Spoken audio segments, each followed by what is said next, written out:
All right, I'd like to welcome you to this tutorial. This is a Windows 7 tutorial for the new taskbar. We're going to cover some features, some subtle differences between the Windows XP and Windows Vista operating systems that you will notice are definitely different. We're going to cover some differences between the taskbar, which is this lovely little item down here at the bottom of the screen, between Windows 7 and Windows XP, and even Windows Vista. Right off the bat, you'll notice that traditionally in Windows XP, if you have files open, two PDFs for example, you would actually see those file names listed below here. Here we have one PDF for a projector and one PDF for a L-series Kubota tractor. Once we hover over the Adobe PDF icon, we can see that we have two different documents. We get a nice little preview of the document, and we have the document name at the top. If I click on the document that my mouse is over, it brings that PDF center stage on our desktop. We now can look through our PDF, and we can minimize that back to the taskbar. If I have both of these open at the same time, and maybe I've got kind of a cluttered desktop here, and we just kind of get everything going in the foreground here, you'll notice now that I have everything kind of brought up, if I scroll my mouse down to those PDFs and I hold the mouse over the icon, kind of notice that everything else goes transparent on screen. We still have the outlines of the other windows that are there, but it brings that document to the foreground.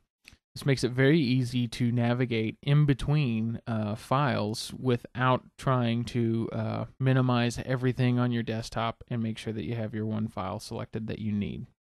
So you may be asking yourself, well, that sounds great in theory, but I like being able to see my file names down on the taskbar. Have no fear, you can change this feature back. It's simply done by going into the properties of the taskbar. So right-click on your taskbar and select the Properties menu. And we get our taskbar and Start Menu Properties dialog that appears. In taskbar buttons, you want to hit the drop-down and select Never Combine. Once we hit apply, you see our nice little titles come back for our files, and we can easily see this is L-Series Kubota. Definitely the downfall from my side is now our taskbar seems to get out of control for how many things we have open down here. I'm going to change that back to always combine and hide labels for the remainder of this tutorial. While we're here, I'll just go ahead and point it out. This is one of the key features that I think Microsoft has communicated in a lot of their advertising. If I've got two PDFs that I'm wanting to compare, or two files, all I need to do is grab the title bar at the top of the screen and drag that to the right or left of the screen, and we see this nice outline appear.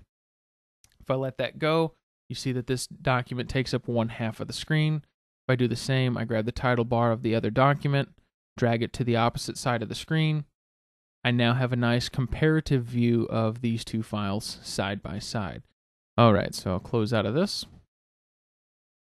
All right, so if we hit the Windows icon in the bottom left, known as the Start button in Windows XP, we get our Start menu for Windows 7.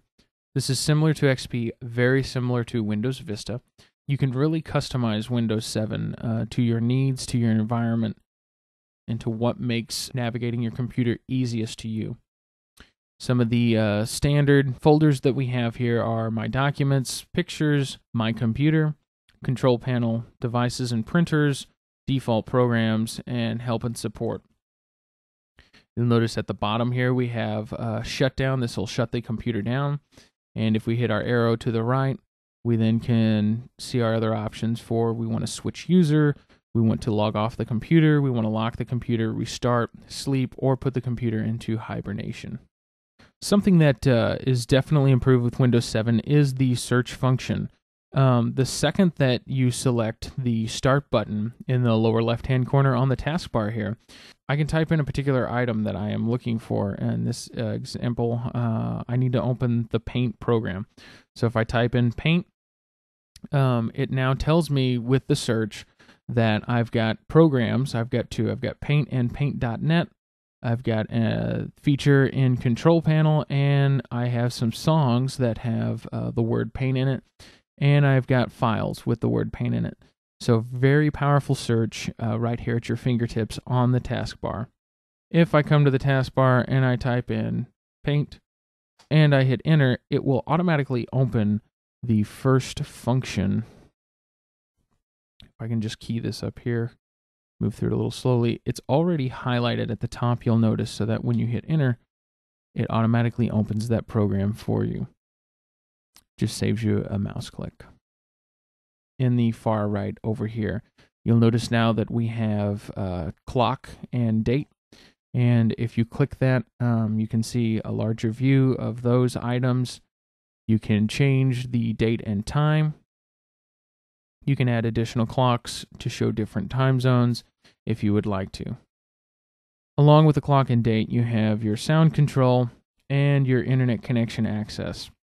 The other main icon that you'll see in your system tray at all times is your Action Center. The Action Center is kind of an animal on its own, so we have a separate tutorial that you need to view if you're looking for more in-depth information about the Action Center.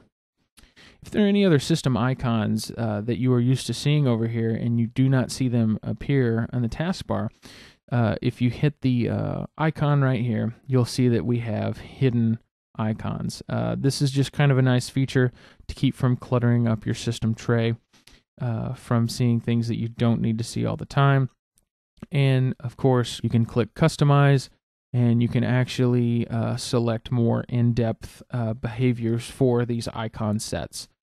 Last thing I'd like to cover in this tutorial with you in detail is pinning programs to the taskbar. If you would like to pin a program to the taskbar, all you simply need to do is click and drag your icon down to the taskbar. And when you let that go, it is now pinned to your taskbar. You can delete this icon from the desktop if you wish, and your link will still work. Kind of a nice feature that makes it easy to open files from a program. If you're not going to search in the Start menu, you can actually go to the program that you're wanting to open the file, in this example, Paint, and you can right-click the icon, and it will give you a list of your most recent items that you have opened. You can select the item, and it will open it in the program. Last thing I'll leave you with in this tutorial is if you have a lot of open programs and you've kind of got the cluttered desktop effect going on and you're wanting to get to your desktop, on the taskbar, if you take your mouse and fall down to the far right, there is a button there called Show Desktop. I've not clicked my mouse yet. I'm just holding my mouse down there. I can see my desktop, and I could reference program files if I needed to that are on my desktop, gadgets if they are not in the foreground. If I click, then all of my windows go away, and I now have a clean desktop that I can start over with again. Well, I hope this tutorial has been helpful as we've covered the basic aspects of the new taskbar in Windows 7. As always, I would direct you to our website, divinepro.com, or you can look us up on our YouTube channel, Divine Pro Tutorial, at youtube.com.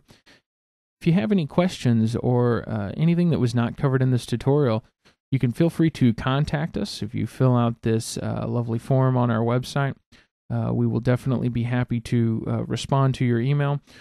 Also, feel free to email us at contactus@divinepro.com.